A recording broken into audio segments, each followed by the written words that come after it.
नमस्कार दोस्तों, कैसे हो आप लोग। आई होप कि आप अच्छे होंगे। तो गाइज आज का ये वीडियो आप सभी लोगों के लिए काफी ज्यादा इंपॉर्टेंट होने वाला है, क्योंकि गाइज आज के इस वीडियो में हम बात करने वाले हैं नेटवर्क सेक्शन के RFFE प्रोटोकॉल के बारे में।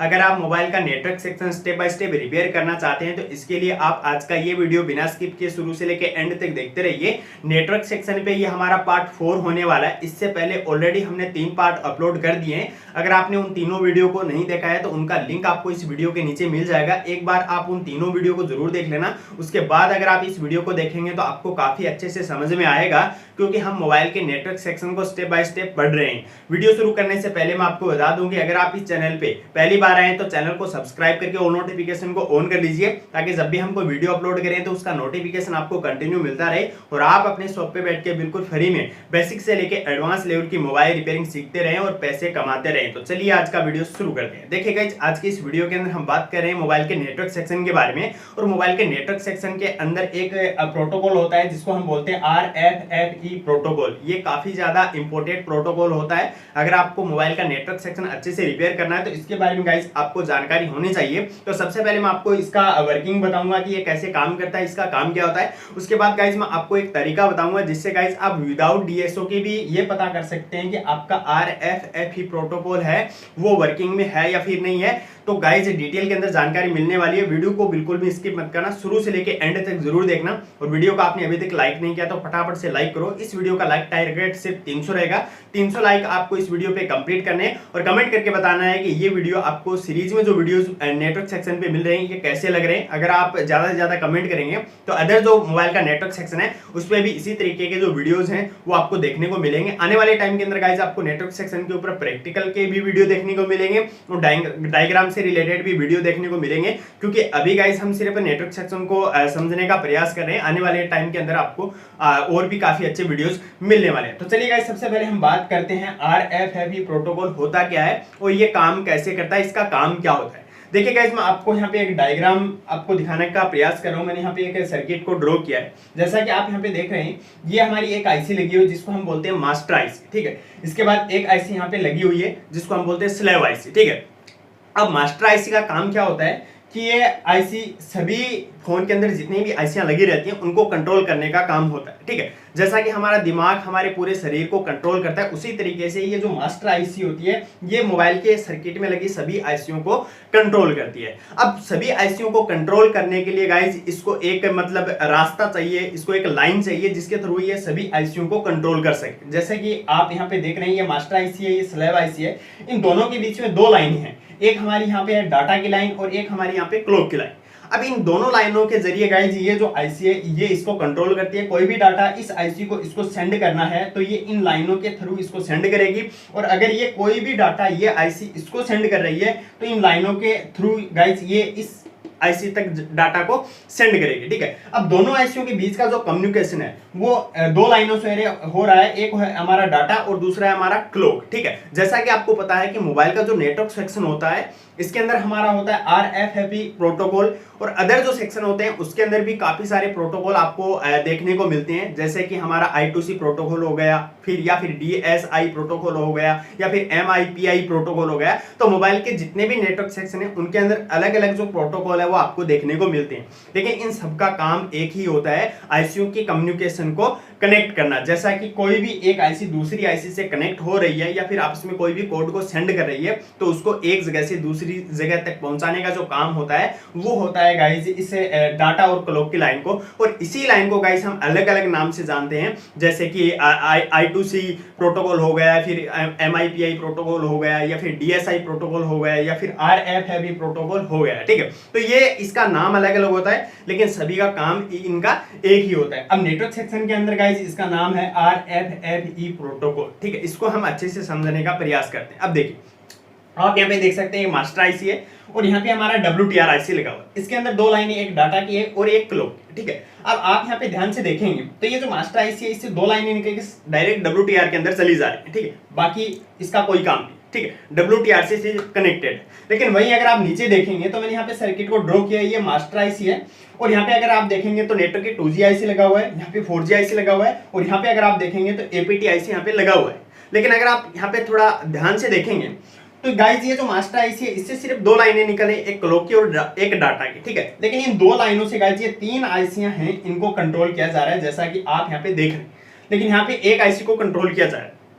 तो मोबाइल का जो नेटवर्क सेक्शन होता है इसके अंदर ऐसा भी होता है कि आपकी जो नेटवर्क की जितनी भी आईसीयां होती हैं उनको सिर्फ 1 या 2 लाइनों से ही मतलब कंट्रोल किया जा सकता है। मतलब कि यहाँ पे क्लॉक और डाटा की जो लाइन है ये मास्टर आईसी से सिर्फ 2 लाइनें निकल रही है, लेकिन इन 2 लाइनों से गाइज आपकी 2 या फिर मतलब 2 से अधिक आईसी कनेक्ट हो सकती है। इसीलिए गाइज कभी भी अगर किसी भी एक लाइन के अंदर प्रॉब्लम आता है तो गाइज आपकी ये जो 3 आईसी हैं, जो आईसी आपकी इस लाइन से कनेक्टेड है उसकी वर्किंग बंद हो जाएगी और कहीं ना कहीं फोन के नेटवर्क सेक्शन में प्रॉब्लम देखने को मिलेगा। जैसा कि आप यहाँ पे देख रहे हैं एक ही लाइन से 3 आईसी यहाँ पे कनेक्टेड है, ठीक है। अब गाइज ये जो लाइन होती हैं ये यहाँ पे अगर ब्रेक हो जाते हैं नेटवर्क सेक्शन के अंदर गाइज, अगर मैं आपको बताऊं कि RFF ही जो प्रोटोकॉल होता है इसको अगर आपको चेक करना है तो इसको आप DSO से चेक कर सकते हैं, या फिर इसका एक दूसरा तरीका है कि आप इसको GR मतलब नोट करके भी चेक कर सकते हैं कि इसका GR कितना आ रहा है, ठीक है। तो अभी मैं आपको बताऊंगा कि लगभग कितना GR यहाँ पे आने चाहिए। लेकिन अगर गाइज RFF ही प्रोटोकॉल की कोई भी लाइन नेटवर्क सेक्शन के अंदर कोई भी लाइन अगर किसी भी आईसी से डिस्कनेक्ट होती है, वाटर डैमेज के टाइम पे खराब होता है या फिर कोई कंपोनेंट उसके अंदर खराब हो जाता है, ठीक है, या फिर अगर आईसी खराब हो जाती है, कहने का मतलब है कि नेटवर्क सेक्शन के अंदर ये वाला जो प्रोटोकॉल है इसमें अगर कहीं पर भी प्रॉब्लम आ जाती है तो फोन के अंदर एक प्रॉब्लम देखने को मिलती है जिसको गाइस हम बोलते हैं रेडियो ऑफ प्रॉब्लम। जब आप फोन के अंदर किसी को कॉल करेंगे तो उस टाइम पे लिखा आता है रेडियो ऑफ और फोन है वो नो सर्विस पे चला जाता है। तो गाइज अगर रेडियो ऑफ लिखा आ रहा है ना तो इसका मतलब ये बनता है कि या तो आपकी कोई नेटवर्क सेक्शन की एक आईसी खराब है, चाहे वो कोई भी आईसी हो सकते हैं, उसको आपको चेक करना पड़ेगा, ठीक है। अगर आपने आईसीयू को चेंज करके देख लिया है लेकिन फिर भी फोन के अंदर रेडियो ऑफ की प्रॉब्लम बनी हुई है तो कहीं ना कहीं गाइस ये RFF प्रोटोकॉल होता है, इसके क्लॉक या फिर डाटा की जो लाइन है वो आपकी मिस हो सकती है, उसके अंदर गाइस कहीं ना कहीं प्रॉब्लम हो सकती है, किसी ना किसी आईसी से वो गाइस आपकी डिस्कनेक्ट हो सकती है, जिसकी वजह से फोन के अंदर जो रेडियो ऑफ की प्रॉब्लम है वो सबसे ज्यादा देखने को मिलती है। रेडियो ऑफ की प्रॉब्लम या तो गाइस आपकी RFF क्लॉक या फिर RFF की डाटा की जो लाइन होती है इसमें अगर प्रॉब्लम होती है तो उसकी वजह से देखने को मिलती है, या फिर कोई भी आईसी जैसे कि WTR आईसी अगर खराब हुआ तो कई बार इससे भी रेडियो ऑफ की प्रॉब्लम देखने को मिलती है।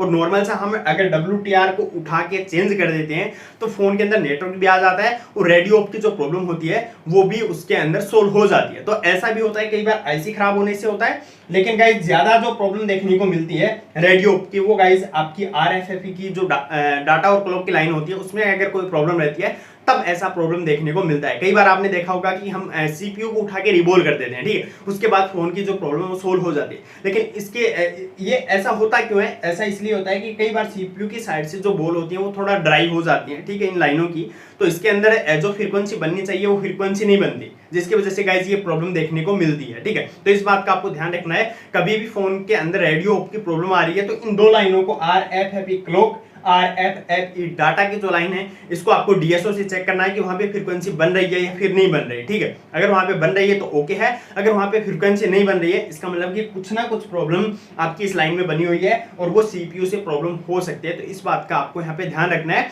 या फिर गाइज कई बार ऐसा भी होता है कि कुछ आईसीयू की खराबी की वजह से इंटरनल जो सर्किट होता है उसमें अगर कुछ प्रॉब्लम आ जाती है तो गाइज फोन के अंदर रेडियो ऑफ की प्रॉब्लम देखने को मिलती है। तो ये तो गाइज हमारी बात हो गई कि मतलब RFF प्रोटोकॉल होता है। अब हम बात करते हैं कि इसको चेक कैसे कर सकते हैं। अब गाइस अगर इसको चेक करने का एक तरीका है कि आप DSO से चेक कर सकते हैं कि फ्रीक्वेंसी बन रही है फिर नहीं बन रही। अगर आपके पास में DSO नहीं है तो फिर आप कैसे चेक करेंगे विदाउट DSO के कि ये इसका जो प्रोटोकॉल है वो काम कर रहा है या फिर नहीं कर रहा। अब गाइस इसका आप कंफर्म तो आइडिया नहीं लगा सकते, लेकिन इसका GR है उसको नोट करके आप चेक कर सकते हैं। अगर गाइस मान लीजिए आपका जो WTR है इसके अंदर क्लॉक और डाटा की लाइन को आपको चेक करना है तो WTR उठाने के बाद आप इसका GR नोट कर लीजिए।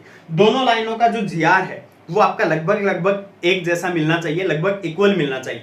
अगर गाइज आपका यहाँ पे डाटा की लाइन का GR है वो 500 मिल रहा है तो आपका जो क्लॉक है उसका भी 500 के आसपास मिलना चाहिए। ऐसा नहीं होना चाहिए कि एक लाइन का जो GR है वो 800 मिल रहा है और एक लाइन का जो GR है वो 300 मिल रहा है, ऐसा कभी भी नहीं होगा, ठीक है। लगभग आपका जो GR है वो लगभग बराबर देखने को मिलेगा। लेकिन एक प्रॉब्लम यहाँ पे ये बन सकती है, जैसा कि एक आईसी उसको उठा के आप चेक कर लेंगे, ठीक है, लेकिन अगर 3 आईसियां एक ही लाइन पे कनेक्टेड हैं तो उसको आप कैसे चेक करेंगे? उसके अंदर गाइज या तो आपको तीनों आईसियों को निकालना पड़ेगा तीनों आईसी को निकालने के बाद अगर आप चेक करेंगे तो चेक हो पाएगा, ठीक है। क्योंकि एक आईसी को आपने उठाया तो जरूरी नहीं है कि वो यहाँ पे सीपीयू से आने वाली क्लॉक और डाटा का जीआर हो, वो इस आईसी का भी हो सकता है, इस आईसी का भी हो सकता है, ठीक है। क्योंकि तीनों एक ही लाइन पे कनेक्टेड, या तो तीनों को उठाओ या फिर गाइस एक आईसी को आपने उठाया तो उसका जीआर अगर आप नोट करेंगे तो कहीं ना कहीं आपका जो जीआर उसमें आपको जो डिफरेंस है वो देखने को मिलेगा, ठीक है। या तो एक लाइन का जो जीआर है वो मैंने देखा है कि लगभग 500 के आसपास रहता है। अगर वहां पे जीआर ज्यादा आया, अगर 800 900 के आसपास आ रहा है या फिर 200 आ रहा है, तो गाइस कहीं ना कहीं आपका इस लाइन में प्रॉब्लम हो सकता है। इसलिए आपको या तो आईसी को चेंज करना है या फिर आपका सीपीयू से आने वाली लाइनों को चेक करना है, ठीक है। अब कई बार गाइस ये जो लाइन होती है ये शॉर्ट भी हो जाती है, जिसकी वजह से भी रेडियो की प्रॉब्लम देखने को मिलती है, तो इसको आपको अच्छे से चेक करना है, ठीक है। नेटवर्क सेक्शन के अंदर ये जो प्रोटोकॉल होता है ये काफी ज्यादा इंपॉर्टेंट होता है। सबसे ज्यादा प्रॉब्लम इससे देखने को मिलती है, और इससे जब प्रॉब्लम आती है ना फोन के अंदर, तो काफी सारे जो टेक्नीशियन भाई हैं वो उसको रिपेयर ही नहीं कर पाते, ठीक है। इसको रिपेयर ही नहीं कर पाते क्योंकि उनको पता नहीं चलता कि प्रॉब्लम आ कहां से रही है, आईसी से है, सीपीयू से है या फिर इन आईसीयू से, ठीक है। तो अब अगर कभी भी रेडियो की प्रॉब्लम आती है तो इसको आपको एक बार जरूर चेक करना है। डीएसओ है तो डीएसओ से, अगर डीएसओ नहीं है तो आपको जुगाड़ लगाना है, जीआर से आपको चेक कर लेना है कि इसमें प्रॉब्लम है या फिर नहीं। क्योंकि दोनों लाइनों का जीआर आप मैच करेंगे तो कहीं ना कहीं आपको एक आइडिया हो जाएगा कि किस लाइन में प्रॉब्लम बनी हुई है। तो ये होता है गाइज हमारे फोन के अंदर RFFE प्रोटोकॉल का काम, और इसको कैसे चेक करते हैं इसके बारे में मैंने आपको बताया। क्योंकि गाइज हम नेटवर्क सेक्शन को थोड़ा स्टेप बाय स्टेप पढ़ रहे हैं, इसलिए मैं इसको बताना थोड़ा जरूरी था, इसलिए मैंने आपको यहाँ पे बताया है। आने वाले वीडियो के अंदर भी मैं आपको काफी अच्छे से समझाने वाला हूँ कि मतलब कोई भी आईसी है उसका अगर वोल्टेज नहीं बन रहा है तो उसके अंदर हमें क्या क्या चीजें चेक करनी चाहिए। तो डिटेल के अंदर गाइज आगे भी आपको काफी सारे वीडियोस मिलते रहेंगे इस चैनल से। चैनल को सब्सक्राइब नहीं किया तो सब्सक्राइब करके ऑल नोटिफिकेशन को ऑन कर लीजिए, ताकि जब भी कोई वीडियो डालें तो उसका नोटिफिकेशन आपको कंटिन्यू मिलता रहे। वीडियो को लाइक नहीं किया तो लाइक करो, कमेंट करो और शेयर करो।